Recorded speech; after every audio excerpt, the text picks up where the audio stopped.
Hello, so welcome to another edition of Science of the Times. Nice to see you, Tim. Lovely to see you too. How are you doing? I'm doing fine, yeah, all good. But you're doing really well. You're off to exotic parts, right? I've got a quick trip. I fly out tomorrow morning to Hong Kong. I give a talk in Hong Kong, and then I go to Singapore when I do the same, and then back. So it's tomorrow, whenever this comes out, but when we're recording it tomorrow is Saturday, and I come back on Thursday. Gosh. So I'm traveling quite a long way around the world, and actually. This week's podcast is about how the Earth came to be and why it's like it is. Yeah, absolutely. And our guest is Jamie Woodward, and he's written a book all about the history of the planet. Yeah, The Little History of Earth by Yale.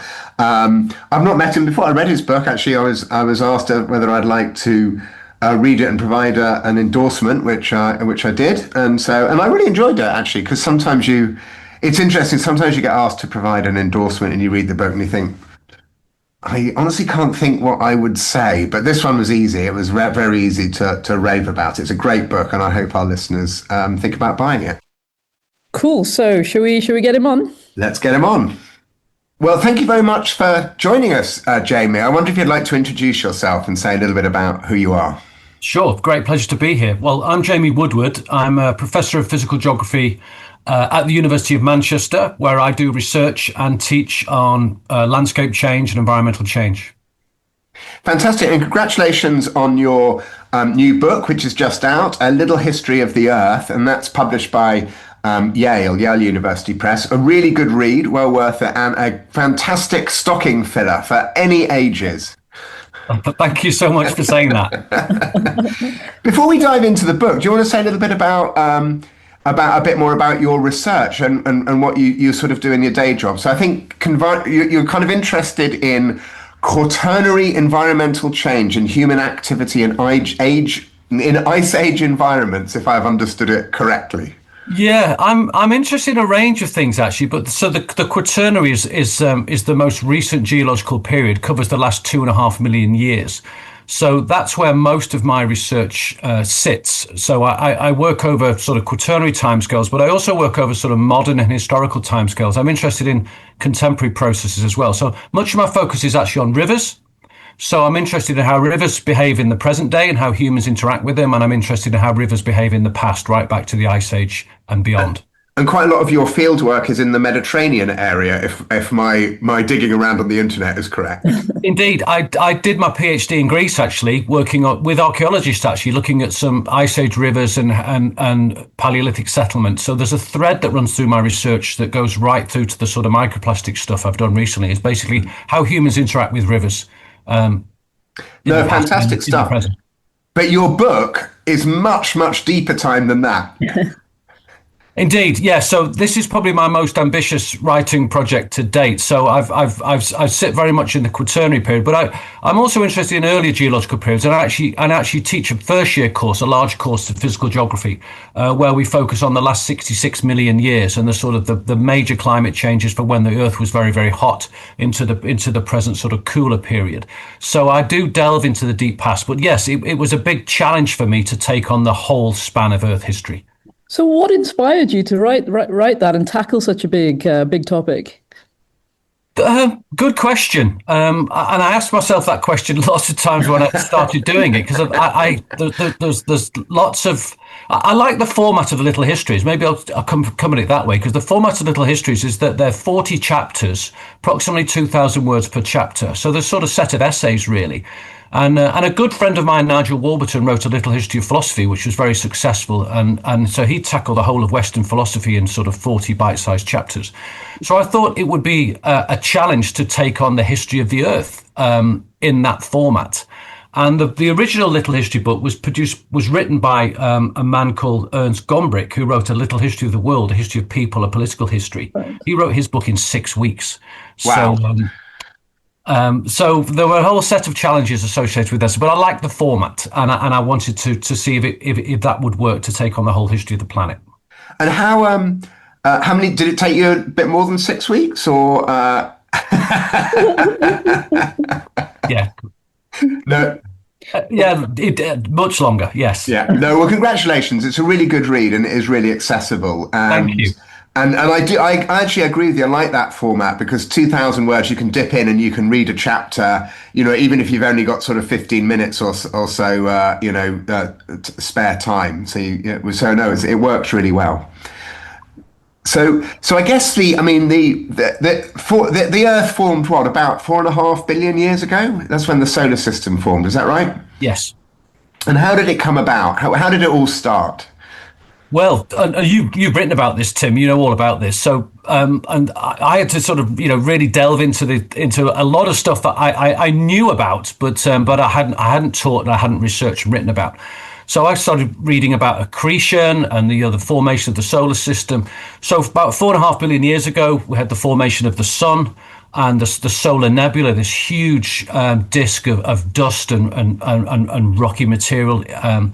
And then gravitational processes took over and we started getting the formation of small planetesimals, and this accretion processes where these particles are attracted together, sort of billions of particles attracting one another and gradually forming into larger bodies, planetesimals, and eventually planets, which produce the rocky planets and then the ice planets and the gas planets in the solar system. So we still don't fully understand all of those processes, of course, but in broad terms, that's kind of broadly what happened. And so I think just sort of going really back to basics, a theme is this concept of deep time. Just for our listeners and viewers, can you tell us what you mean by deep time?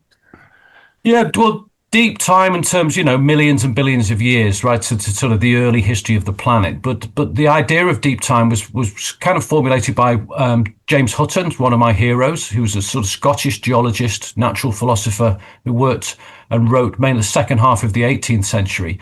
And he was the first person really to write about the Earth having a very, very deep, long history. Now, of course, you couldn't put a number on that; they didn't have any scientific dating. But he put forward the ideas that the geological record could only really be explained by having very lots and lots of time to explain the rocks and the erosion features in the geological record. And I mean, it's really hard, isn't it? I think for people to get their head around quite how long, even a million years is, let alone 4.5 billion years. I mean, that was kind of one of the things that I find people really struggling with. I mean, have you got any sort of tricks, to try and illustrate quite how vast amount of time the Earth has been around? Well, one of the favourite ones, and it was one of the favourite ones of Stephen Jay Gould as well, is the outstretched arm. Yeah. In my arm here. So the origin of the solar system, the origin of planet Earth is on your shoulder here, and then moving this way down to your elbow, down about. So this is about 4.5 billion years ago, down to your elbow. The sort of lot of Precambrian time, about 2.5 billion years ago, you started to get the first life in the oceans, and then keep going down. Of course, the dinosaurs in the palm of your hand, and then eventually humanity right at the sort of tip of the fingernail on the middle finger. So that's a nice analogy to illustrate deep time. But it's hard to think about those vast numbers because we live very much in the present, and one of the challenges for the book was, how do I allocate all that time into 40 chapters, and how much time do I allocate to the Precambrian or the last 4 billion years, which is 88% of Earth history. So that was a challenge as well about how to compartmentalize those stories into the book. Sure. And so, Jamie, there's it's, as Tim said, it's very difficult for us to sort of get our heads around this idea of time and deep time and just the scale of it all, temporally, but also in terms of processes, sort of earth-shaping processes. Do you feel that there's some that are vastly misunderstood by the public?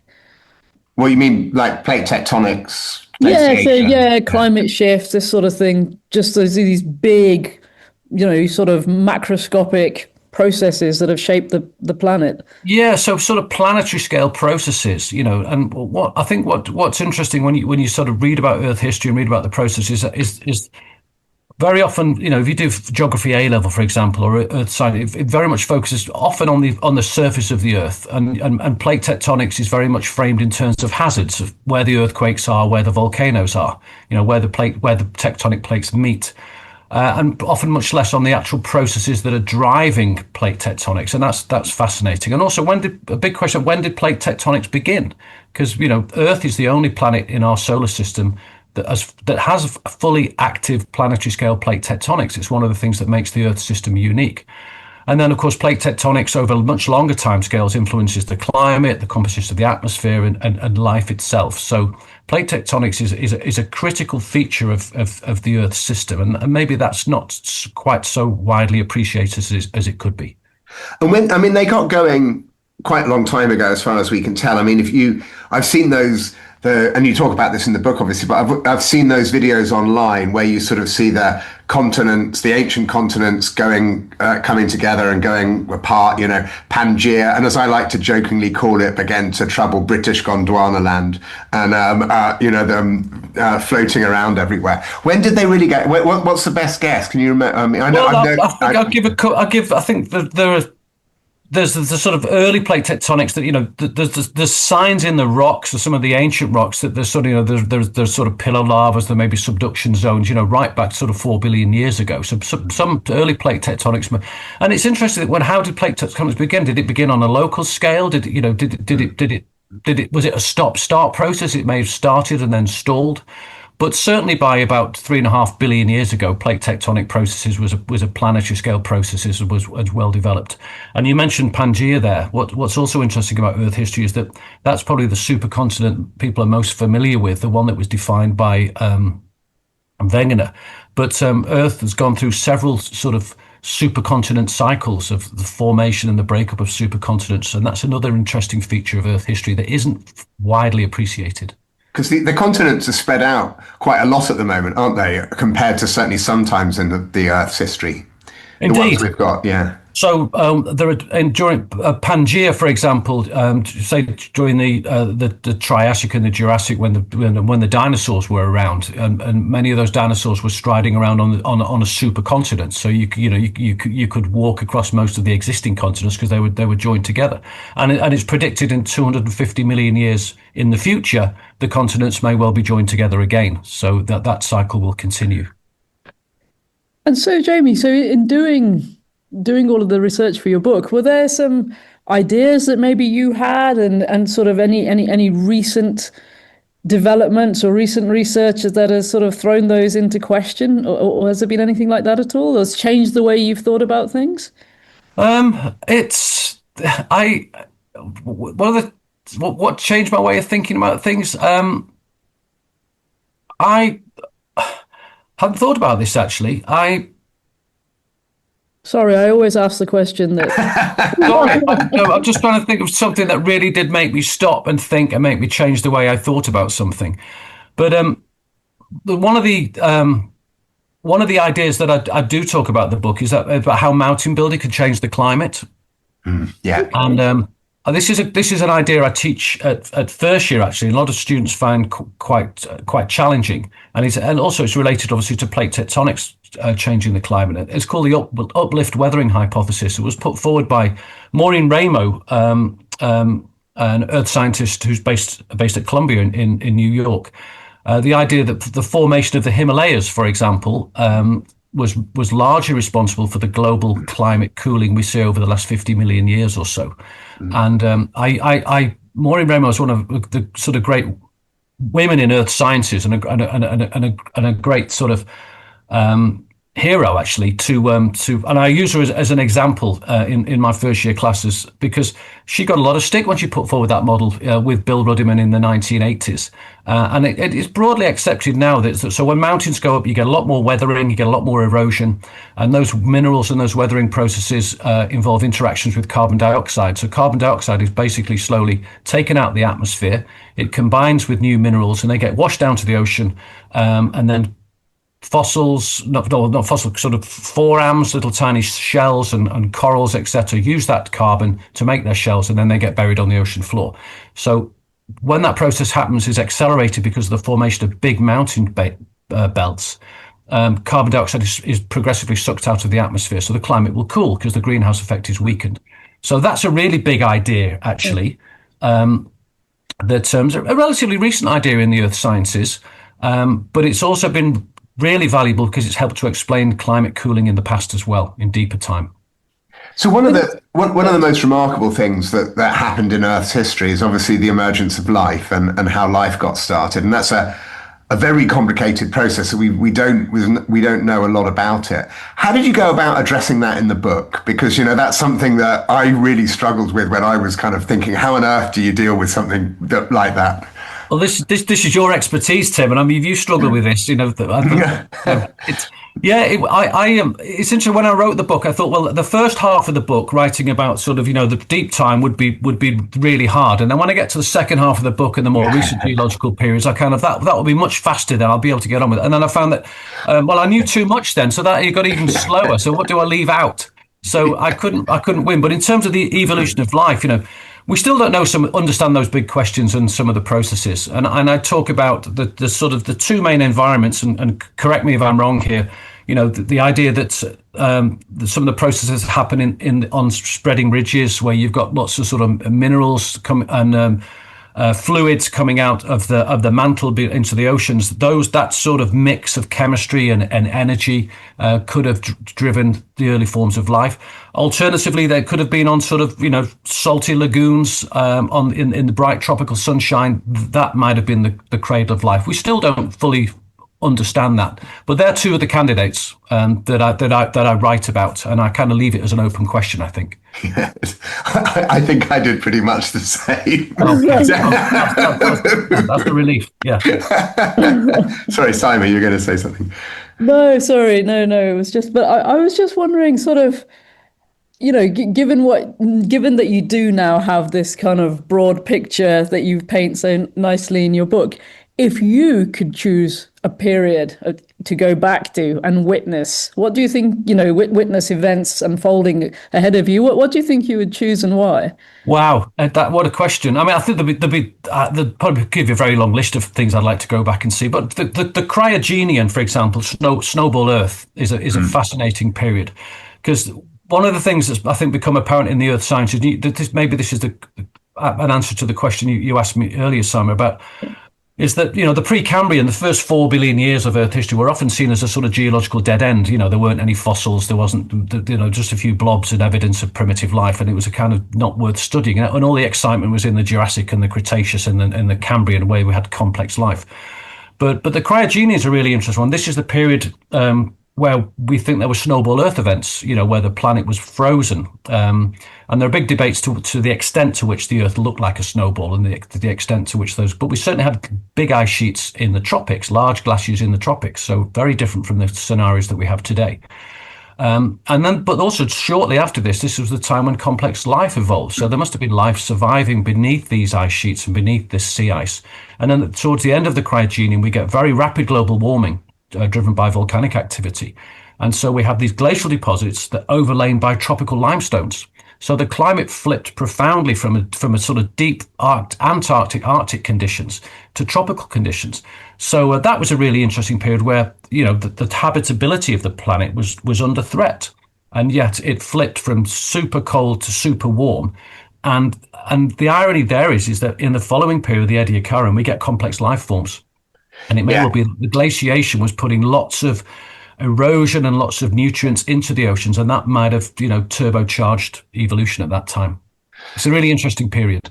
And then just, so as you say, complex life really took off, and the Ediacaran, we start to see the first animal communities coming together. And then the Cambrian is the really exciting bit as well, isn't it? So that's when then you see this explosion in the Cambrian explosion in all sorts of new forms and what have you. Any kind of particular animals or innovations, evolutionary innovations from that period that really caught your attention? Well, the Cambrian explosion is fascinated, geologists, paleontologists, evolutionary scientists for 150 years and longer. So just all those life forms suddenly appeared, and there's just new ways of moving around, whether you were burrowing and scurrying across the floor, the early swimmers, etc. And the Cambrian is fascinating because I also write about, the idea of it being Darwin's dilemma. Yeah. It's suddenly, for a long time, people thought, Precambrian, just a few simple cells and life forms, simple life forms. There's suddenly this Cambrian explosion, but Darwin's, it didn't allow enough time there for evolution to happen. And Darwin was kind of seriously worried about this, that it might be hijacked by creationists, for example. But we now know from the study of the previous geological period, the Ediacaran, is that complex life forms evolved and occurred much, much earlier. So yeah, the Cambrian is still a remarkable period of evolutionary diversity, where you get all these weird and wonderful life forms, particularly from the Burgess Shales in North America. And so some spectacular life forms and weird and wonderful creatures like shrimps with 5 eyes, for example. It's a remarkably interesting period. But also we now know, because of dating, that actually the explosion took place over tens of millions of years. Didn't happen overnight. So there was enough time for evolution to take place. So it kind of does fit within Darwin's model. It makes sense. But it's an interesting kind of the ideas around that are really interesting, about how people struggle with the explanations for that reality of the fossil record.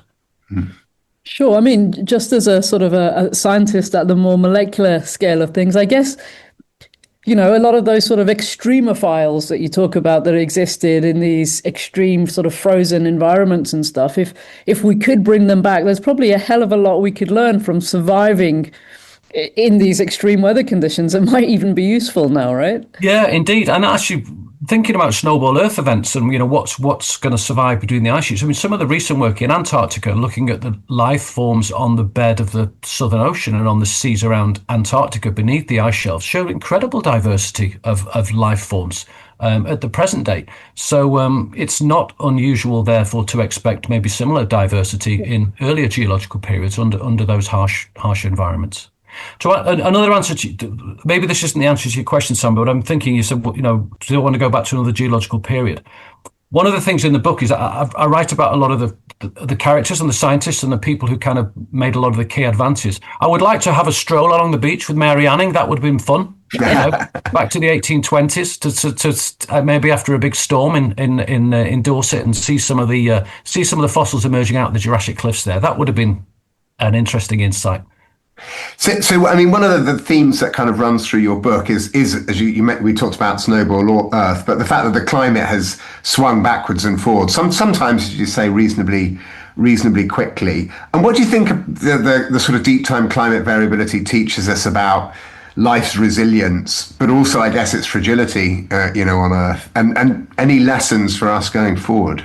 Absolutely. I mean, key lesson, carbon dioxide, we know greenhouse gases have been a key driver of climate change over millions and billions of years. And so that, very often when the climate has been warm in the past, it's because carbon dioxide has been high. We've had super greenhouse conditions, and the various processes have weakened the greenhouse effect, and the climate has become cooler. So and most recently in the ice core records, say, in the Pleistocene, the Quaternary period of the last 2 million years, we show that carbon dioxide and global temperature are in lockstep. So the lessons for now is that we understand what drives the climate system, and the warming of the planet over the coming decades will be determined by how much carbon dioxide we continue to put into the atmosphere. So the lessons from the geological record in that respect are very, very clear indeed. What's also clear is that in the past, the natural processes driving those have happened rather slowly. And we're not going to be saved by those natural processes. It's up to us to try to reduce carbon dioxide concentration in the atmosphere, or certainly to limit their increase. And are you an optimist? I am. I'm always an optimist. I think one of the themes in the book is that I talk a lot about the habitability of the planet and the unique set of ingredients that make Earth habitable.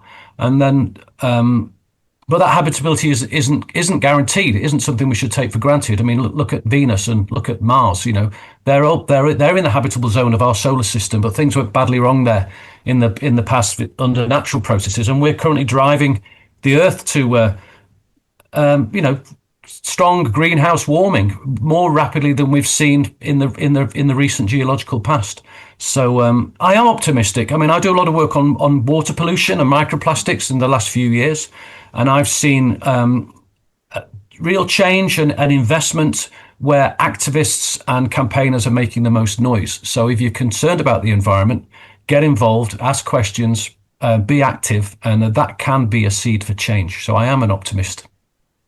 And so, yeah, just on that note, I mean, would you care to speculate, given sort of, current trajectories and things sort of geopolitically, what the next chapter might be for planet Earth? Well, it's very easy to get depressed with the current political situation. I mean, look at the recent COP conference down in Brazil, and the number of delegates there were almost outnumbered by the number of lobbyists for fossil fuel firms. So the politics is going to get nastier before it gets better, I think. But we understand the fundamental processes. And actually, interesting, I think maybe it's insurance firms and investment in green infrastructure and in more sustainable ways of developing a sustainable production of energy, green energy. That is the way forward. And even if some of the politicians at the time are arguing against that, I think the insurance companies and investment is still happening. And look at China's producing more solar panels and more wind farms than anybody else. So I think those changes will happen. Whether they'll happen quickly enough is a moot point. It's hard for anybody to say. But I'm optimistic that things will get better.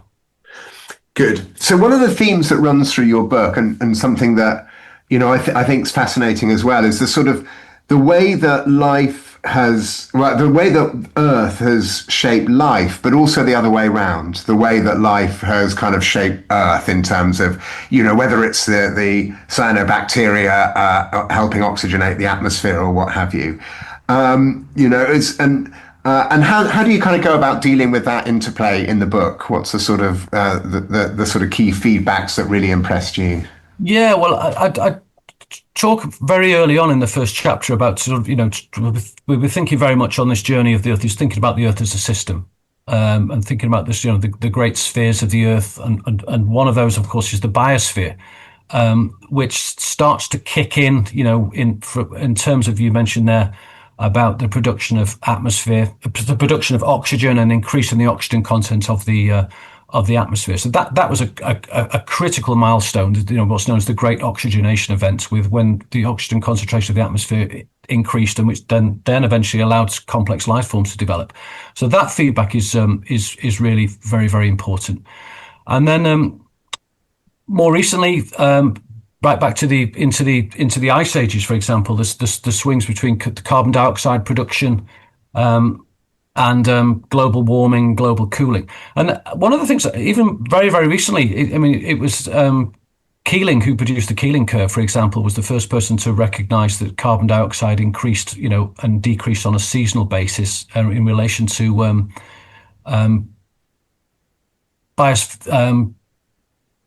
biomass production in the northern hemisphere, in terms of the production of leaves and life forms and plants in the springtime, and then of course in the fall when those leaves die and they degrade, and the seasonal cycling of carbon dioxide and the seasonal cycling of warming over that period is a really interesting feedback, actually. So I think we're kind of running out of time because we're unfortunately it's gone incredibly quickly. But really enjoyed chatting to you, and congratulations again on a fantastic book, A Little History of Earth, published by Yale. Do you have a final question, Syma, you want to ask? Not really. I just want to encourage people to, to have a look at Jamie's book and buy it for Christmas, because, it's great. Thank you very much, Jamie. It's been a pleasure talking to you. Thanks for taking the time. Thank you so much for inviting me. I've thoroughly enjoyed it. Thank you. Yeah. What do you make of that then, Syma? The history, 4.5 billion years in half an hour. Oh, that was excellent. I thought it was really interesting and really well contextualized. I know. And when we moan about the weather now, when you hear about ice house Earth, ice ball Earth, whatever it is, snowball Earth. You hear about snowball Earth, you realise that a little bit of rain isn't quite that bad. Yeah, and especially if to survive, I have to have 5 eyes or whatever it was he said. Oh, in the Cambrian explosion, Right. Yeah, some of those organisms are really difficult to interpret, the fossils, and yeah, we don't. I mean, we don't know a huge amount about a lot of them, but it was clearly an era when life really took off. It's when sense organs came to the fore. It's when brains came to the fore, and it's when predation got going. It's when things learned to eat one another. So, which is quite cool. And I mean, even though, I've sort of been in and around biology, around biologists now for a long time as a trained chemist, it's still hard for me to get my head around some of these concepts, and especially so many species that are now extinct, right? Yeah. And the diversity of life that changes, although it's not fast in the grand scheme of things, on our level, it is fast. And it is, I think he explained it all really well. No, he did. He did. I mean, the scale, as you say, the timescales that you're working at when individual reactions are going, which is in microsecond, mini microseconds or whatever Yeah. they're called, versus billions of years, and then going from from individual atoms and electrons interacting with one another, well, interacting right the way through to the planet and the solar system. I mean, it's just astonishing how much science has kind of learned and uncovered, I think. It is, yeah. I think we could give ourselves a pat on the back as generally as a species. I mean, we've unearthed quite a lot, right? We have, but we've also, we're changing the planet, and not necessarily a good way for us. Life will survive, but if we do decide we want to kind of try and clean up the planet, we will do it because we realize that we're hurting ourselves rather than hurting anything else. Yes, that's right. It'll be a dire need to get on with it and hurry up and do it, right? Yeah. Well, I think that next time, and probably the last one before Christmas, we're going to do a science of Christmas, just you and me, right? Yep, let's do that. Okay. So you're going to ask me about Christmas animals, and I might ask you about the biochemical reactions that go on after a huge Christmas lunch with a little bit too much port. Yeah, absolutely. I think that'll be fun. Let's see how we go. Let's do that. Great. Well, great to see you, Syma, and talk to you soon. Yeah, safe travels, Tim.